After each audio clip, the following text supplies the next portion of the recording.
Hello everyone, good evening.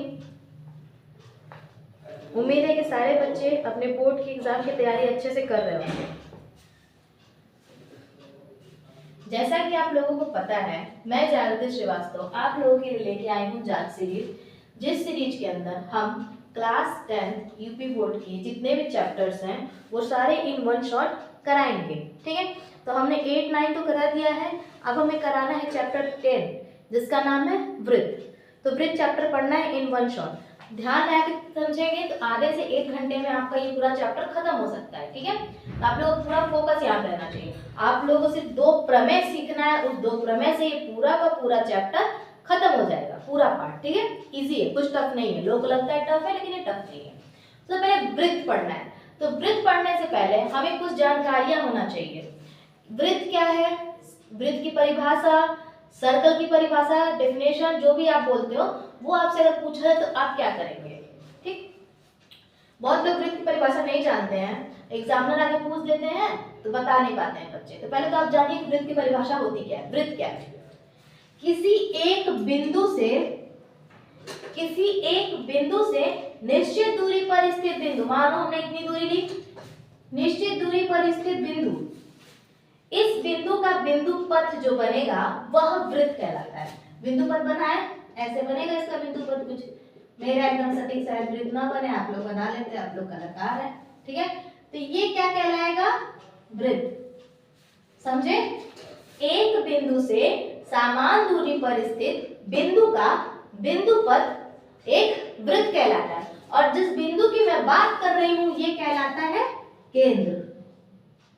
आपको पता होना चाहिए, केंद्र कहलाएगा। ठीक है, और ये जिसको समझ लीजिए कि एक बाउंड्री है, इसे हम क्या बोलेंगे? क्योंकि अच्छे से बना देते हैं।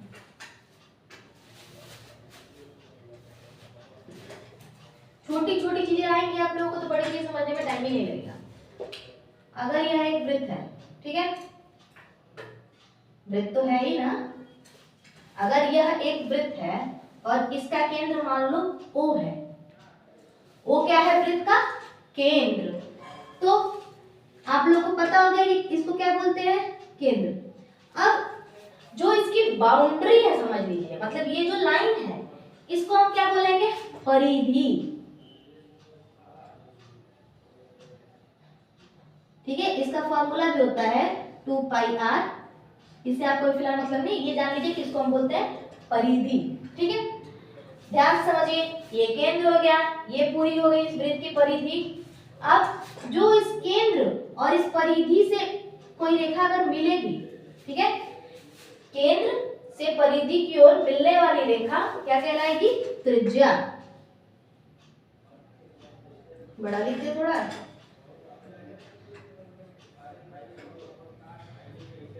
त्रिज्या। ठीक है, इतनी दूर की ये त्रिज्या कहलाएगी। ठीक, अगर यही चीज हम मान लो कि इसी से खींच तो रहे हैं, ठीक है, लेकिन इसको थोड़ा सा और बढ़ा दें, 2 त्रिज्या कर लें। एक त्रिज्या ये, और ये लाइन सीधी नहीं बनी, आपको सीधी बनाइएगा, और एक त्रिज्या ये। ठीक है, क्या कहने का मतलब? केंद्र से होती हुई जाती हुई, मतलब परिधि से रेखा चल रही है और ये केंद्र से होकर जा रही है। एक रेखा परिधि से शुरू होकर केंद्र से होते हुए दूसरी परिधि को छू रही है, तो इसे हम बोलेंगे व्यास। और ये जो व्यास है ये त्रिज्या का डबल होता है, क्योंकि त्रिज्या इतना दूर और व्यास पूरा ये। एक त्रिज्या 2 त्रिज्या मिलके हो जाएंगी व्यास। अब बात आती है जीवा की। जीवा क्या है?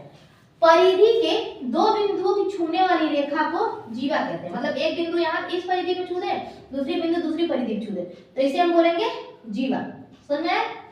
ठीक वैसे जो हमने व्यास खींचा है ना, ये व्यास भी एक प्रकार की जीवा है, क्योंकि ये भी परिधि के दोनों बिंदुओं को छू रही है। लेकिन हर जीवा व्यास नहीं है। हर व्यास जीवा तो कहला देगा, लेकिन हर जीवा व्यास नहीं है। हमें क्या जानना है? केंद्र, त्रिज्या, जीवा और व्यास और परिधि। ठीक है, केंद्र हमें पता चल गया, जिस बिंदु के समान दूरी से बिंदु पर चलता है उस बिंदु को हम केंद्र कहते हैं। ठीक है, त्रिज्या क्या है?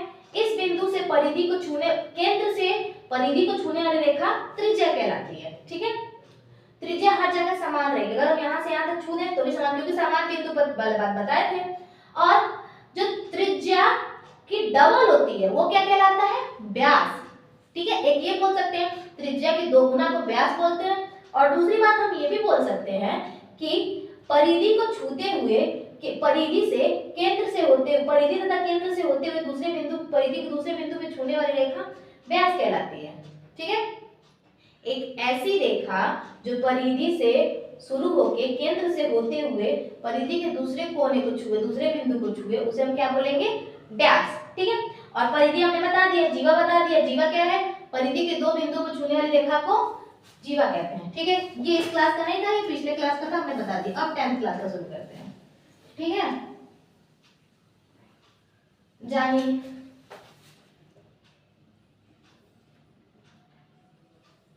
ज्यादा बड़ा हो गया क्या, अंडा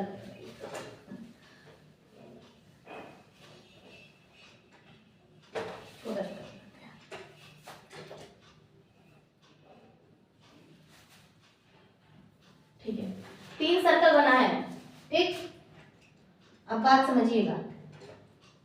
वृत्त तो है तीनों, ठीक है, इनका कोई केंद्र होगा, सबका केंद्र होगा।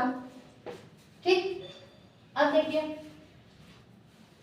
कोई एक ऐसी रेखा जो यहां से कहीं से भी चली बाहरी बिंदु से और वृत्त को ऐसे छूते हुए निकल जाए, मतलब वृत्त में घुसे नहीं, वृत्त को छूते हुए निकल गई, तो ये वृत्त की कहलाती है स्पर्श रेखा।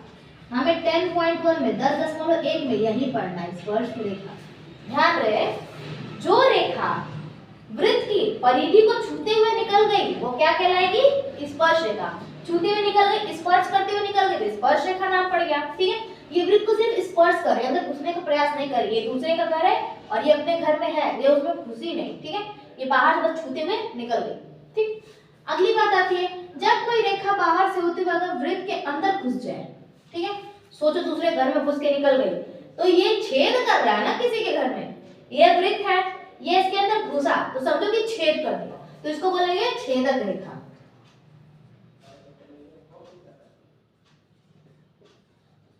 समझ में आया?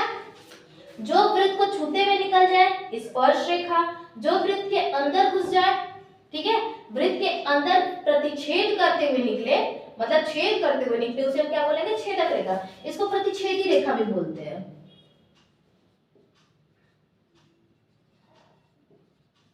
प्रतिच्छेदी रेखा, ये 2 का हमें काम है। तीसरा तो बस आपकी जानकारी के लिए है, कोई ऐसी रेखा जो बाहर से होते हुए निकल जाए, मतलब वृत्त को ना छू रही है ना कुछ कर रही है, वो सीधे से अपने रास्ते पे चलती हुई चली जाती है। ठीक है, तो वो क्या कहलाएगी, अप्रतिच्छेदी रेखा।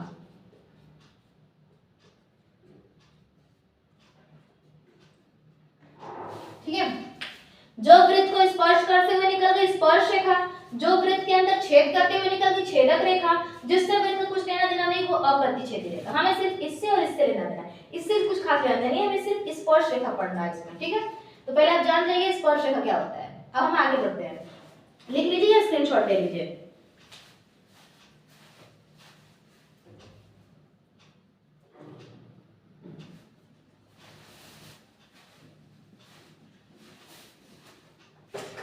अब बुक खोल लीजिए, बुक की जरूरत है।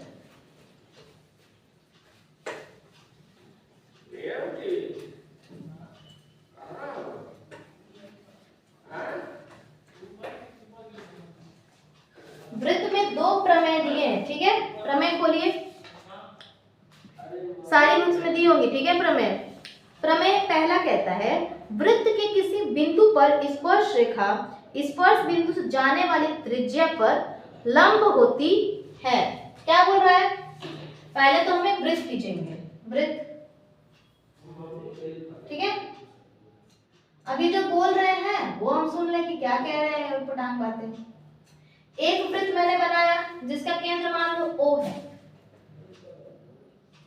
ये बोल रहा है इस वृत्त से कहीं स्पर्श रेखा जा रही है, कहीं भी खींच दो स्पर्श रेखा, यहाँ छू दे, यहाँ छू दे, वहां छू दे, वहां छू दे, कहीं से भी छू के चली जा रही है स्पर्श रेखा। बस याद रहे अंदर नहीं घुसती है स्पर्श रेखा। ठीक है, छूते हुए निकल गए, तो ये जहां छू रही है, जिस बिंदु पे वृत्त को छू रही है वो भी कुछ कहलाता है, स्पर्श बिंदु कहलाता है।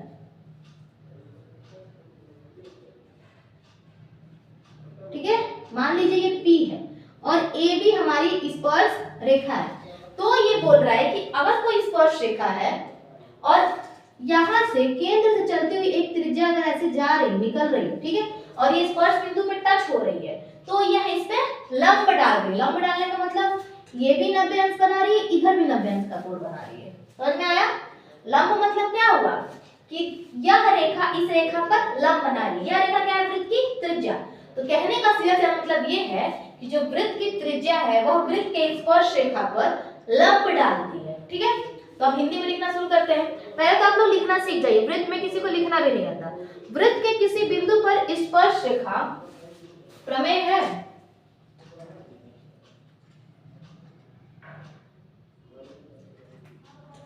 पहला प्रमेय, वृत्त के किसी बिंदु पर स्पर्श रेखा, आगे क्या लिखा है? स्पर्श रेखा स्पर्श बिंदु से जाने वाली त्रिज्या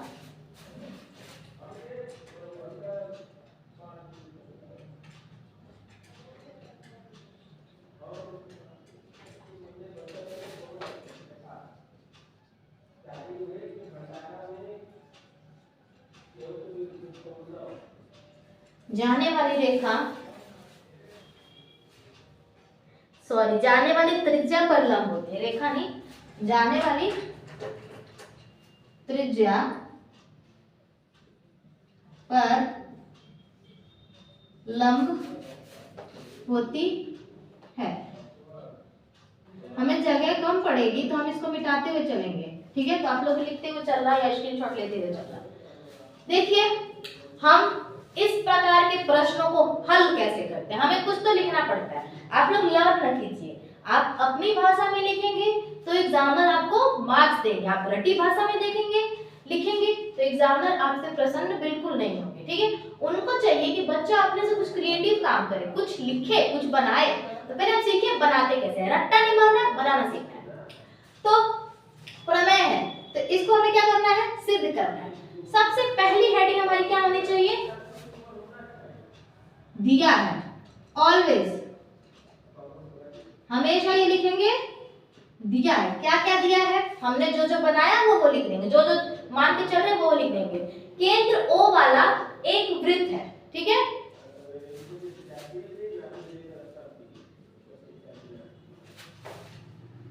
O केंद्र वाले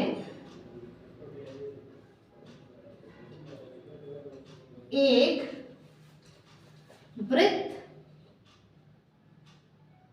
पर स्पर्श रेखा, अपनी भाषा में लिखना, सोचो क्या लिख सकते हो? स्पर्श रेखा AB तथा त्रिज्या, क्या त्रिज्या मानी हमने? O से लेके P तक है। OP तथा स्पर्श बिंदु क्या है? स्पर्श बिंदु P है। इतना हमने दे दिया। चलो भाई इसको हल करो।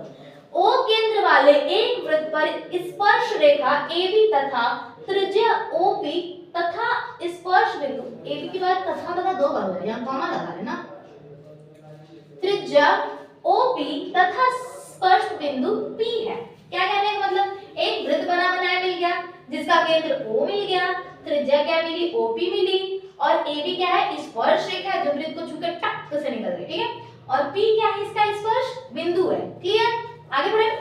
दिया है, काम खत्म। दिया है, पहली हेडिंग होनी चाहिए। दूसरी हेडिंग क्या होनी चाहिए? सिद्ध करना। जो सवाल में पूछा हो तो या तो निकालना है या तो सिद्ध करना है। ठीक है, या मान याद करना है। तो पहले लिखेंगे हम सिद्ध करना है। बस आप हेडिंग याद करेंगे, आप अंदर की चीजें नहीं याद करना। अंदर की चीजें अपनी भाषा में लिखना। मेरी भाषा में लिख सकते हैं अगर आप लोग समझ में आए तो। क्या सिद्ध करना है? हमें सिद्ध करना है कि जो OP है वो लंब है AB पे। OP लंब डाल रहा है AB पे। अब बोलोगे ये क्या डिजाइन बना दी? डिजाइन नहीं है, आप लोग पता होना चाहिए, इसका मतलब होता है लंब। ठीक है, तो OP जो है AB पे लंब है। OP ए बी पे लंब है, 90 अंश का कोण इधर बना दिए, 90 अंश का कोण उधर बना दिए। ठीक है, आगे बढ़िए, सिद्ध करना हो गया, दिया हो गया।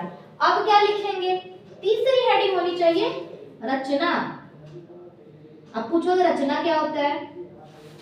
रचना वो होता है जो हम सवाल हल करने के लिए अपने से बनाएंगे, समझ लो, डिजाइन बनाएंगे, कुछ क्रिएटिव काम करेंगे, सवाल फट से हल हो जाए। तो तुम लोग ये चीज समझो कि हम क्यों बना रहे हैं और बनाने के पीछे मकसद क्या है। हमें सिद्ध करना है कि ये इसमें लंब है। ठीक है, तो हम क्या करेंगे कि एक लाइन खींच देंगे, एक रेखा खींचेंगे। ये जो AB है इसी पे कोई भी बिंदु रख लो, मान लो यहाँ पे Q है, इसको हम क्या कर रहे हैं, O से मिला दे रहे हैं। ठीक, ये मान लो आपका Q है। ठीक, कोई दिक्कत तो नहीं है ना? यहाँ पे मान लो जहां वृत्त को ये छू रहा है, यहाँ पे R मान ले रहा है।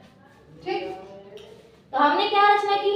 O से Q तक एक रेखा खींची। ठीक है, AB पर बिंदु Q से, AB पर जो बिंदु Q है, AB पर बिंदु, AB के बिंदु Q से, AB के बिंदु Q से O तक एक रेखा खींची। कोई दिक्कत नहीं होना चाहिए। ठीक है, ये रचना। अब हमें करना है हल। हल को हम बोलते हैं उपपत्ति। क्या बोलते हैं? उपपत्ति। तीन चीज समझिए, दिया है, सिद्ध करना है, रचना। ऐसे ऐसे कर दे रहे हैं। आप लोग पेपर में थोड़ा सा अच्छे लिखेंगे तो आप लोगों को नंबर मिलेंगे। ठीक है, इतना लिख लीजिए, लग रहा है मिटाना पड़ेगा उपपत्ति के लिए।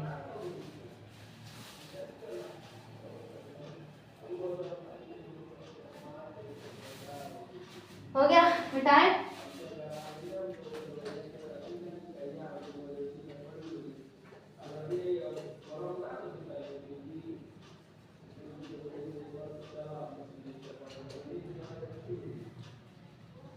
हम क्या हेडिंग डालेंगे?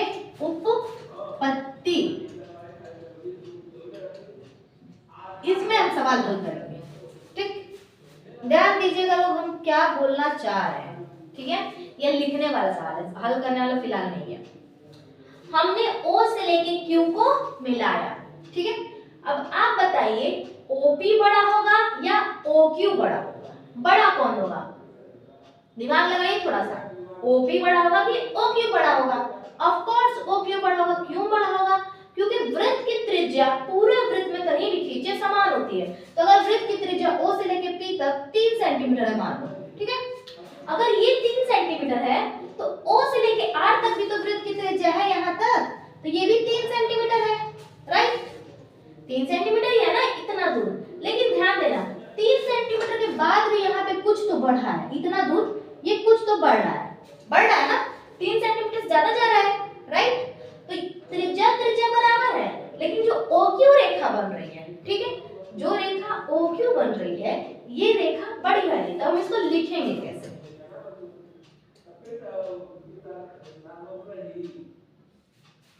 देखिए, उपपत्ति में लिख देंगे, क्या OP त्रिज्या OR त्रिज्या के बराबर है? OP बराबर OR क्या है ये? त्रिज्या। ठीक है, अब OP को तो वैसे ही छोड़ दो, OP को रहने दो। OR में क्या करो? OR में RQ को ऐड कर दो, OR प्लस RQ। सीधी सी बात है, जब हम ये दोनों बराबर थे, अगर हम इसमें कुछ ऐड कर दिए तब तो बराबर। तराजू के 2 पलड़े लीजिए। ठीक है, 1 किलो का बटकरा रखा है, यहाँ पे 1 किलो आम रखा है। ठीक, बराबर है, ऊपर नीचे नहीं है। लेकिन हम क्या करें, एक और आम उठा के इसमें डाल दें, आम उठा के डाल दें, भारी होगा। राइट, ये बड़ा हो जाएगी, जगह हो रहा है, ये कम हो जाएगी, ऊपर चले जाएगी। सेम वही चीज दिमाग लगाइए, ये दोनों यहाँ पे बराबर थे। ठीक है, मैंने क्या किया कि OR को कुछ और दे दिया, बोला कि लो भैया थोड़ा सा और रख लो, RQ। ठीक है, तो अब ये भाई साहब हो गए इनसे बड़े, अब ये अमीर हो गए, ये गरीब, बराबरी से आ गए लोग कंपटीशन पे। ये बड़ा हो गया, ये हो गया छोटा। अब देखिए OR और RQ को हम क्या लिख सकते हैं? OR plus RQ, OR plus RQ मतलब इतना दूर और इतना दूर, ये पूरे बराबर हो सकता है OQ के। तो OP is less than OQ के। इसलिए, इसलिए, चूंकि, ठीक है। ओपी जो है छोटा है ओक्यू से, हमने यहाँ तक की बात रखी। अब एक दिमाग लगाइए, थोड़ा सा तो यहाँ पे दिमाग लगाने की जरूरत है। अगर समझ में आ गई है ना तो ये आपका चैप्टर पूरा खत्म कर देगा। आप कहीं भी एक रेखा खींचिए, ए बी के किसी भी बिंदु से ओ को अगर मिलाएंगे, यहाँ से मान लो मिलाया, यहाँ से मिलाया, यहाँ से मिलाया, कहीं से भी मिलाएंगे तो सारी रेखाएं ओपी से बड़ी ही आने वाली है। ओपी से छोटी कोई रेखा नहीं है, ध्यान लगाइए। क्यों? क्योंकि सारी रेखाओं पे त्रिज्या के पार कुछ तो बच रहा है, त्रिज्या के बाद कुछ तो मिल रहा है ना, मिल रहा है ना। तो ये सारी रेखाएं ओपी से बड़ी आ रही हैं। मेरे कहने का मतलब ओपी जो है ओ से लेके स्पर्श रेखा AB तक की न्यूनतम दूरी है, ठीक है। तो लिखेंगे ओपी, ओपी स्पर्श बिंदु नहीं, स्पर्श रेखा AB पर, स्पर्श रेखा AB तक की, AB तक की न्यूनतम दूरी है। क्योंकि वो न्यूनतम दूरी, और जो न्यूनतम दूरी होती है उसे हम कह रहे थे कि उन पे लंब डाल रहे हैं। क्योंकि अगर सीधा सीधा खड़े होंगे तभी ना ये 90-90 अंश का कोण बनाएंगे, टेढ़े होंगे तो पहली बात तो 90 अंश का कोण भी नहीं बनाएंगे, और दूसरी बात वो बड़े हो जाएंगे। तो जो सबसे छोटा है वही लंब डाल रहा है, ठीक है। तो क्या सबसे छोटा है, इसलिए ओपी जो है ये आपका हो गया लंब AB पर, ये हमें सिद्ध करना था, ठीक है। कोई दिक्कत नहीं है ना। ओपी लंब डाल रहा है AB पर, क्लियर। लिख लीजिए इतना मिटाया जाए।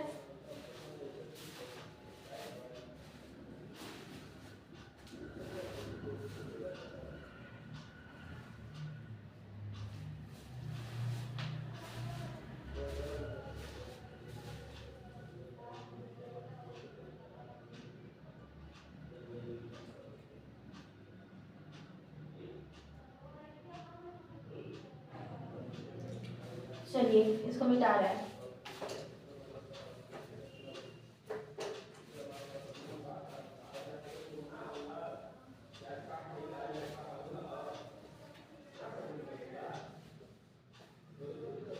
चलिए मिटा ही देते हैं, ऐसे बना लेंगे। मैं आपसे पूछ रही हूँ, ध्यान लगाइएगा, एक छोटू सा वृत्त, ठीक है। हम पूछे कि आप इस पे कितनी स्पर्श रेखाएं खींच सकते हैं। स्पर्श रेखा आपको पता है, अब आपको बताना है कितनी स्पर्श रेखाएं खींच सकते हैं। दिमाग लगाइए। एक स्पर्श रेखा छू के निकल गई, दो स्पर्श रेखा छू के निकल रही है, 3, 4, 5, 6, 7, बहुत सारे खींच सकते हैं, ठीक है। तो स्पर्श रेखा की गिनती नहीं है, बहुत बिंदुओं पे वृत्त को छू के निकल सकता है आपकी स्पर्श रेखा, ठीक है। इसलिए एक वृत्त पर अनेक स्पर्श रेखाएं खींची जा सकती हैं। अब एक और बात देखिए, एक वृत्त है आपका, ठीक, मान लीजिए एक वृत्त बनता है। अब हम अगर पूछें कि एक स्पर्श रेखा है, ठीक है, वो वृत्त को कितने बिंदुओं पर टच करेगा, मतलब कितने स्पर्श बिंदु बन रहे हैं। तो एक स्पर्श रेखा से वृत्त पर एक ही स्पर्श बिंदु बनेगा ना, और तो कहीं नहीं छुएगा। अब ऐसा तो है सीधे जा रहा है, मुड़ के भाई साहब इनको छू देंगे, नहीं छुएंगे, वो सीधी रेखा जा रही है, ठीक है। समझ में आया। स्पर्श बिंदु एक होंगे, स्पर्श रेखाएं बहुत सारी हो सकती हैं।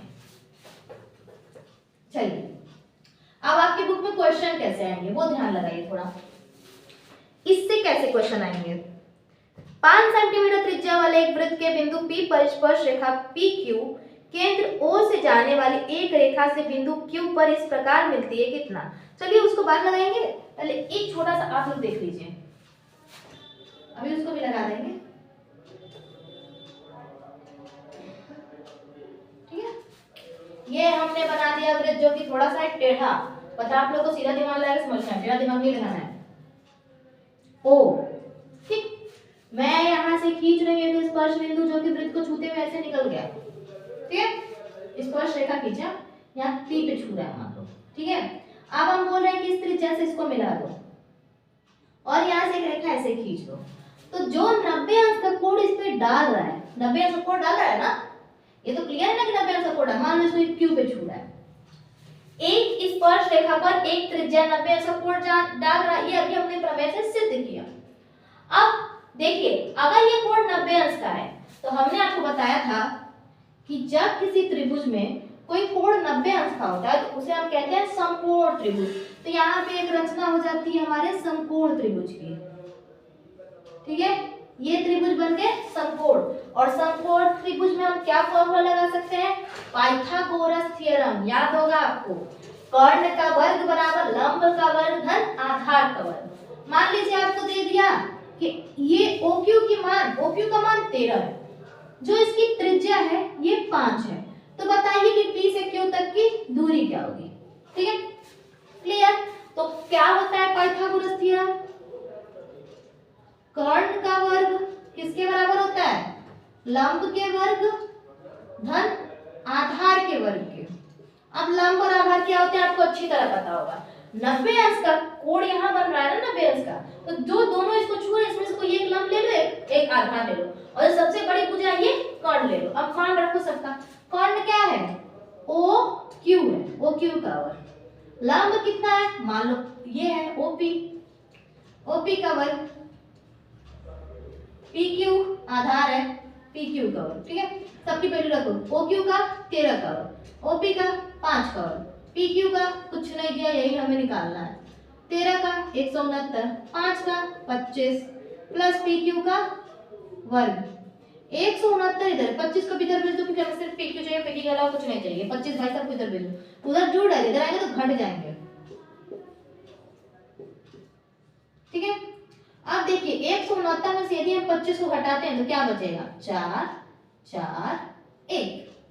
अब बताइए 144 किसका वर्ग होता है, 12 का, 12 का वर्ग होता है 144। क्लियर, वर्ग से वर्ग कैंसिल, क्या बचा, PQ का मान आ गया 12। ऐसे टाइप के सवाल आपके आएंगे, अगर आएंगे भी तो 2 या 4 नंबर में आएंगे, मतलब कम नंबर में आएंगे, तो कभी भी आ सकते हैं।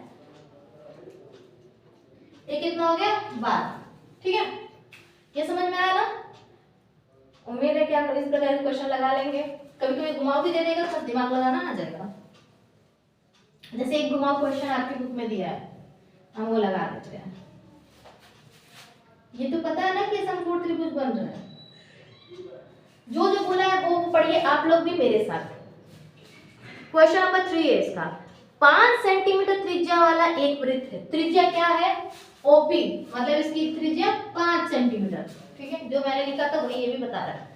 एक वृत्त के बिंदु P पर स्पर्श रेखा PQ केंद्र O से जाने वाली एक रेखा से बिंदु Q पर इस प्रकार मिलती है।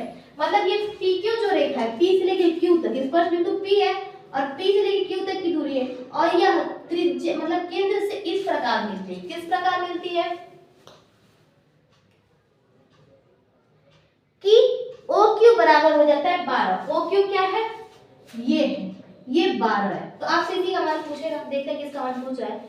बोल रहा है PQ की लंबाई निकालिए, PQ की लंबाई, सेम वही ट्रिक जो अभी बताया, लेकिन ध्यान रखना इतना आसान नहीं होता है कि बस आपको याद है तो आप यहाँ पे 13 लिख दें। यहाँ पे कर्ण का मान 12 दिया है, आधार या लंब का नहीं दिया। अब थोड़ा दिमाग लगाएंगे, सॉल्व करेंगे। ठीक है, हमने क्या बोला, कर्ण का वर्ग बराबर है, चलिए ऐसे लिख लेते हैं, लंब का वर्ग धन आधार का वर्ग बराबर कर्ण का वर्ग। कोई दिक्कत नहीं। लंब कितना है, OP 5, 5 का वर्ग, आधार कितना है वही निकालना है, तो उसका नाम रख दो PQ। कर्ण कितना है, 12 का वर्ग। ठीक है, 5 का वर्ग 25 प्लस PQ स्क्वायर, 12 का वर्ग 144। अब देखो 25 को बोलो उधर जाइए भाई साहब, मुझे सिर्फ PQ का मान चाहिए, आपका मान नहीं चाहिए। तो PQ का वर्ग बराबर 144 पहले था लिख लो, 12 इधर जोड़ इधर आएगा तो घट जाएगा। तो PQ स्क्वायर कितना आया, 14 में से 5 जाएगा 9, 3 में से 2 जाएगा 1 और 1 भाई साहब वैसे की तैसे। अब हमें PQ वर्ग का मान नहीं चाहिए, सिर्फ PQ का मान चाहिए, तो वर्ग उधर भेजो। तो मैंने बताया था कि जो घात इधर 2 में कुछ भी घात है अगर वो उधर जाता है तो उलट जाता है, मतलब 1/2 हो जाएगा इसका घात। 1/2 को हम क्या कहते हैं, कर्णी, मतलब यहाँ से वर्ग घटता है तो अगला जाता है कर्णी में। आंसर समझे। चलिए लिख लीजिए इतना जल्दी।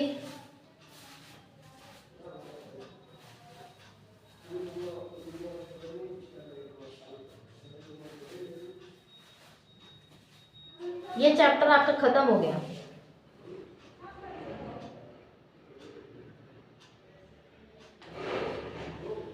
दूसरा चैप्टर में आपका प्रमेय है, उसको खोल लीजिए।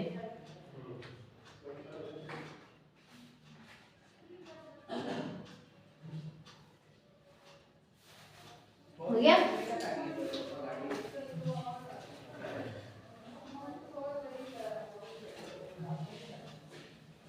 कोई भी आपके बोर्ड का पेपर एज्यूम नहीं कर सकता कि हाँ यही आने वाला है। वो आपको एक सलाह देगा, आप किसी एक के अनुसार नहीं करेंगे, आप अपना पढ़ाई करेंगे, जो चैप्टर दिए वो पढ़ाई करेंगे, ठीक है? क्योंकि किसी को नहीं पता कि एक्चुअल में बोर्ड में क्या है, सब सिर्फ एक अनुमान लगा सकते हैं और हम भी एक अनुमान लगा सकते हैं, ठीक है? तो प्रमेय दूसरा बोल रहा है बाह्य बिंदु से वृत्त पर खींची गई स्पर्श रेखाओं की लंबाइयां बराबर होती है। पहले तो हम वृत्त ही खींच लें, टेढ़ा मेढ़ा जैसा भी ये वृत्त तो है नहीं भी, तो आप बनाइएगा सही सही। वृत्त खींचे, माने इसका केंद्र O है, तो ये बोल रहा है कि बाहर कोई भी बिंदु लो, यहाँ लो, वहां लो, वहां लो, वहां लो, कहीं भी लो, यहाँ एक बिंदु ले लेते हैं, ठीक है?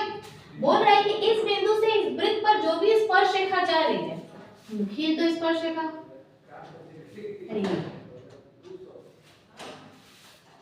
फिर से बनाते हैं।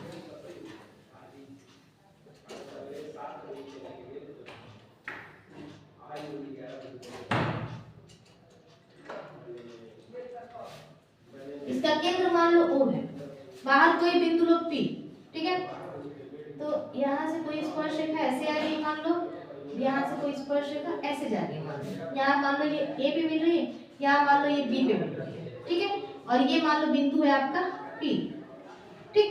अब आपको बोल रहा है कि यदि कोई वृत्त है, ठीक है, वृत्त के बाहर कोई भी एक बिंदु ले लो, यहाँ वहां वहां कहीं भी ले लो, अगर हम उसी बिंदु से दो स्पर्श रेखाएं वृत्त पे डाल रहे हैं तो दोनों स्पर्श रेखाओं की लंबाइयां बराबर होती है, होगी, मतलब PA बराबर होता है PB के, ये हमें बराबर दिखाना है, प्रमेय आपका ऐसा बोल रहा है।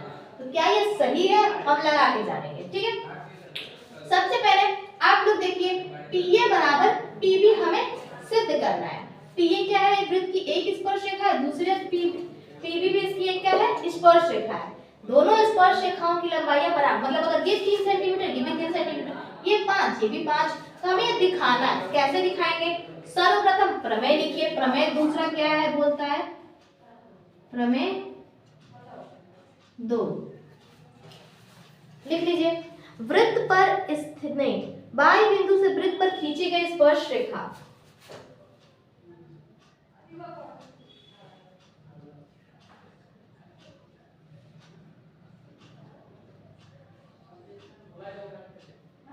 बाह्य बिंदु से वृत्त पर खींची गई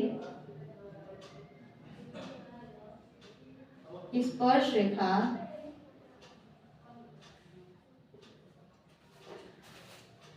बाह्य बिंदु से वृत्त पर खींची गई स्पर्श रेखाओं की लंबाइयां बराबर होती हैं।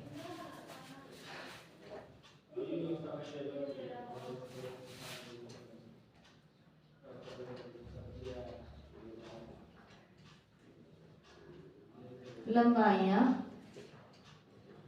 बराबर होती हैं, ठीक है?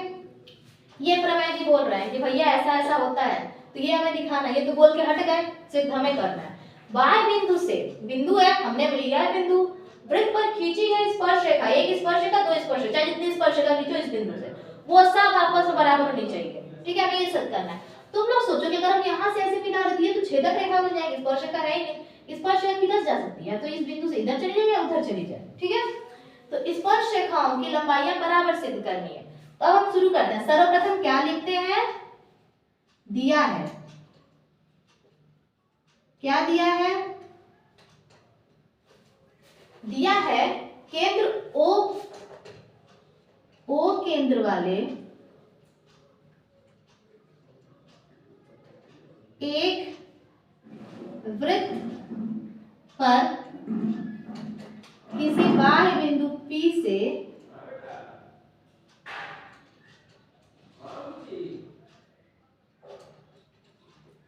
बिंदु P से दो स्पर्श रेखाएं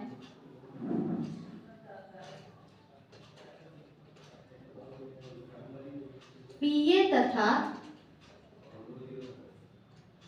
PB खींची है। लग रहा है ना नॉर्मल हमारी भाषा में जैसे हम बात करते हैं, बुक का भाषा नहीं लग रहा है, मैं जैसे बोल रही हूँ वैसी भाषा में लिखना है। O केंद्र वाले एक वृत्त पर किसी बाह्य बिंदु P से दो स्पर्श रेखाएं PA तथा PB खींची है। ठीक है, ये दिया है। अब क्या लिखते हैं, सिद्ध करना है।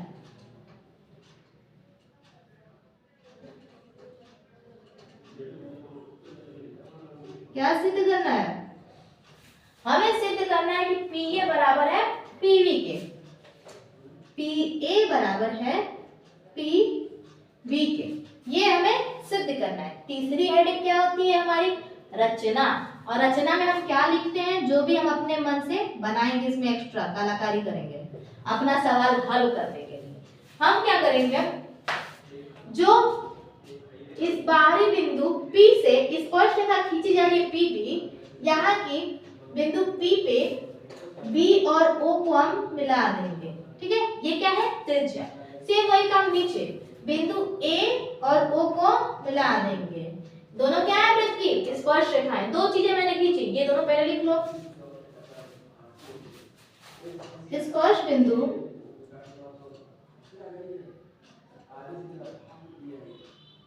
A तथा B को बिंदु O से मिलाया, जो कि अब क्या है, त्रिज्या है। ठीक है, तीसरा काम हम करेंगे, O और P को मिला देंगे तथा बाह्य बिंदु P को O से मिलाना। ठीक है, रचना कंप्लीट। ठीक, अब आप लोग बात ध्यान से सुनेंगे हम जो बोल रहे हैं। पहले तो उत्पत्ति हेडिंग डाल लेते हैं। अगर आप लोग किसी भी चीज में दिक्कत हो रही है तो आप लोग कमेंट करेंगे, हम बताएंगे कि वो सही कैसे हो, या फिर अगले वीडियो में सुधारने की कोशिश करेंगे। देखिए, यह एक लाइन है, रेखा है सीधी, छोड़ दीजिए। ओ बी वृत्त की है त्रिज्या और पी बी एक स्पर्श रेखा है। पिछले प्रमेय में हमने प्रूव किया है कि जो वृत्त की त्रिज्या होती है यह वृत्त की स्पर्श रेखा पे, स्पर्श बिंदु पे जहां छुएगी उस पर लंब होगी, मतलब ये 90 अंश का कोण बन जाएगा। बताया था पिछली वीडियो में कि जब त्रिज्या स्पर्श बिंदु पर मतलब छूती है, छूते में निकलती है, तो वह एक लंब डालती है। स्पर्श बिंदु पर त्रिज्या छू रही है तो यह लंब डालती है। वही चीज नीचे, ओए वृत्त का क्या है, त्रिज्या, और पीबी क्या है, स्पर्श रेखा, और ये स्पर्श बिंदु पे तो छू रही है, तो ये भी 90 अंश का कोण। पिछली वीडियो में हमने पढ़ा था, किसी वृत्त की त्रिज्या स्पर्श रेखा के स्पर्श बिंदु को छूती है तो वो उस पे क्या डालती है, लंब, मतलब 90 अंश का कोण बनाती है। तो ध्यान दीजिए, ये भी समकोण त्रिभुज बन गया, ये भी समकोण त्रिभुज बन गया। तो उत्पत्ति में हम वो चीज लिख लेंगे। पहले तो लिखिए, ओ ए बराबर होगा ओ बी के, जो कि क्या है, त्रिज्या। ठीक है, अब क्योंकि ये त्रिज्या है और पीबी तथा बीबी लिखे, पीबी क्या लिखे, पीबी, चलिए ठीक है, पीबी तथा पीए वृत्त की स्पर्श रेखा है। क्योंकि ये सारी बातें हैं इसलिए ये वाला कोण, ये कोण का नाम हम क्या रखेंगे, इसको बीच में रखेंगे, अगल बगल वाले को अलग अगल बगल। जैसे बी की बात हो रही है तो बी को बीच में, इधर वाले पी को इधर लिख देंगे और ओ को इधर लिख देंगे। ये किस कोण की बात हो गई, कोण पीबीओ, पीबीओ 90 अंश का है। ठीक है, बराबर पीएओ, कोण PAO बराबर 90 अंश के हैं, दोनों 90 अंश के हैं, मैंने लिख दिया। ये कोण और ये कोण बराबर, ध्यान रहे जिस कोण की बात होती है उसको बीच में लिखते हैं, अगर बगल वाले को अगल बगल घुसा देते हैं। तो PBO बराबर PAB बराबर 90 अंश है, ठीक है।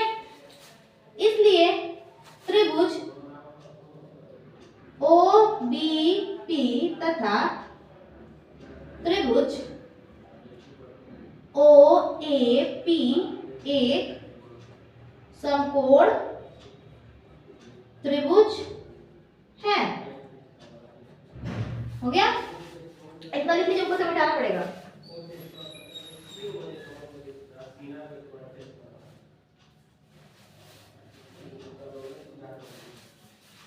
स्क्रीनशॉट ले लीजिए, दिक्कत है तो।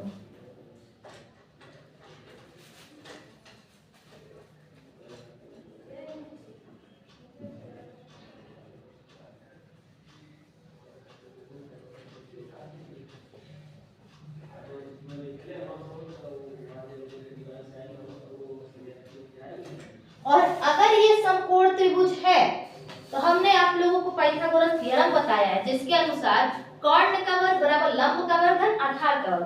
अब हम पूछे कि त्रिभुज OAP में बताओ, त्रिभुज OAP में कर्ण क्या है, लंब क्या है, आधार क्या है। 90 अंश का कोण जहां बनेगा उसमें से एक लंब और एक आधार ले लो, ये लंब ये आधार, या ये आधार ये लंब, कुछ भी ले लो, और दूसरा क्या लेगा, कर्ण, ठीक है।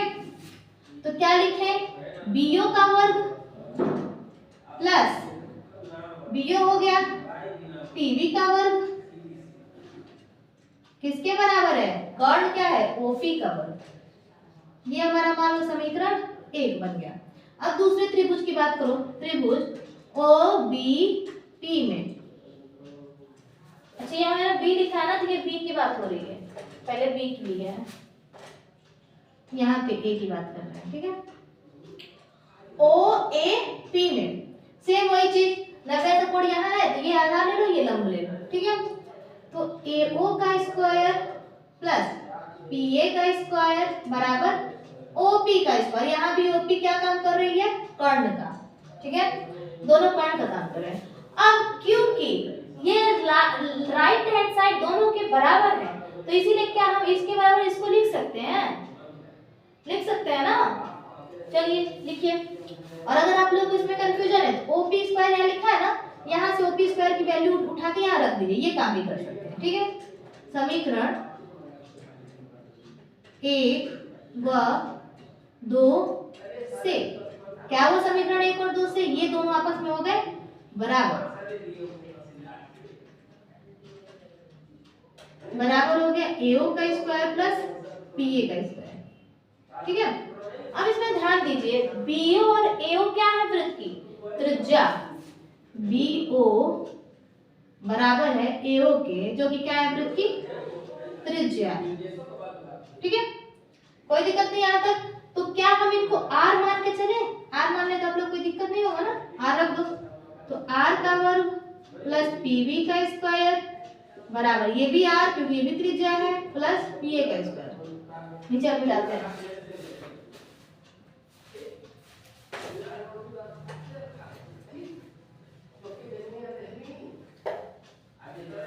R स्क्वायर से R स्क्वायर कैंसिल कर दे, सेम सेम है, तो PB का वर्ग बराबर है PA का वर्ग, वर्ग से वर्ग चला जाएगा, तो PB बराबर PA या PA बराबर PB, सिद्ध हो गया। ये था हमारा दूसरा प्रमेय, जो कि हो गया समाप्त। हमने ये सिद्ध कर दिया कि PA बराबर होता है PB की, स्पर्श रेखाएं आपस में होती हैं बराबर, ठीक है। लिखिए, इसको मिटा दें, स्क्रीनशॉट ले लीजिए।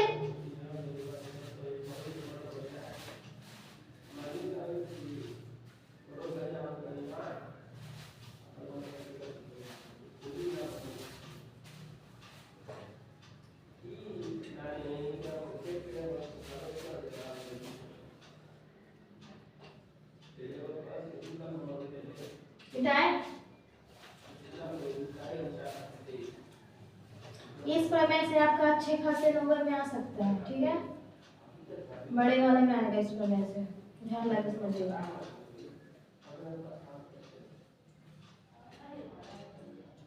इसी को समझाने के इससे सवाल किस प्रकार के आएंगे।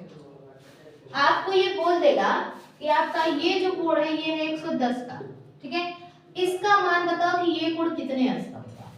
मान लो आपको सवाल दे दिया BOA का मान बताओ, ठीक है, इस कोण का हमें बताना है मान, ठीक है। सबसे पहली बात आप लोग एक चीज ध्यान रखिए, ये वृत्त की है त्रिज्या, ये वृत्त की है स्पर्श रेखा, तो ये इससे 90 अंश का कोण बनाएगी, सीधी सी बात है भाई, बनाएगी। ये स्पर्श रेखा, ये त्रिज्या, क्या ये इससे 90 अंश का कोण बनाएगी? हाँ बनाएगी, क्योंकि प्रमेय यही बोलता है। अब बात देखिए, ये 90 अंश का कोण हो गया, ये 90 अंश का कोण हो गया, ये 110 अंश का कोण हो गया। अब आप बताइए ये जो बन रहा है ये त्रिभुज है कि चतुर्भुज है? त्रिभुज के तीनों कोणों का मान 180 होता है, चतुर्भुज के तीनों कोणों का, चारों कोणों का योग 360 होता है, उसका 180 इसका 360, ठीक है। तो इसमें कितनी भुजाएं वो देख के हम जान लेंगे, एक भुजा, दो भुजा, तीन भुजा, चार भुजा, चार भुजाओं वाला चतुर्भुज, तो चतुर्भुज की चारों भुजाओं का योग 360 होता है, तो उस हिसाब से चलते हैं, ठीक है। कोण OBP प्लस कोण BPA प्लस कोण PAO प्लस कोण BOA बराबर 360 होना चाहिए। जिसका मान पता है तो रखिए। क्या OBP का मान पता है? OBP मतलब ये वाला कितना है? 90 अंश। 90 अंश का मान रख दीजिए, 90 अंश प्लस BPA मतलब इसका मान कितना दिया? 110 अंश। PAO का पता है? PAO ये कितना दिया? 90 अंश। BOA का नहीं पता है, निकालना है, तो BAO को BAO रख दो बराबर 360। इन सबको जोड़ो, कितना हो जाएगा? 0 9 9 18 19 290 प्लस कोण BOA बराबर 360 अंश, ठीक है। तो BOA बराबर क्या हो जाएगा? ये इधर जुड़ रहेगा तो घट जाएगा, 360 माइनस 290, तो BOA क्या हो जाएगा? 0 में 0 0, 16 में से 9 जाएगा 7, 70 अंश। कोई दिक्कत नहीं है, ये कोण आ गया हमारा 70 अंश का। ऐसे ही सवाल आपके इस चैप्टर में पूछे जाएंगे। अगर आपको लगता है कि आपको इससे और कुछ जानने की जरूरत है तो आप हमें कमेंट करिए, हम आपके प्रॉब्लम को सॉल्व करने की पूरी कोशिश करेंगे, ठीक है। अपना कमेंट में राय भी दीजिए कि आपको कैसी लग रही है मेरे पढ़ाने का तरीका, कैसा नहीं लग रहा, ताकि हम अपने पढ़ाई को सुधार कर सके पढ़ाने के तरीके में। ये चैप्टर होता है यहाँ पे समाप्त, आपका वृत्त इन वन शॉट समाप्त हो गया, ठीक है। चलिए मिलते हैं अगले वीडियो में 11 पार्ट के साथ।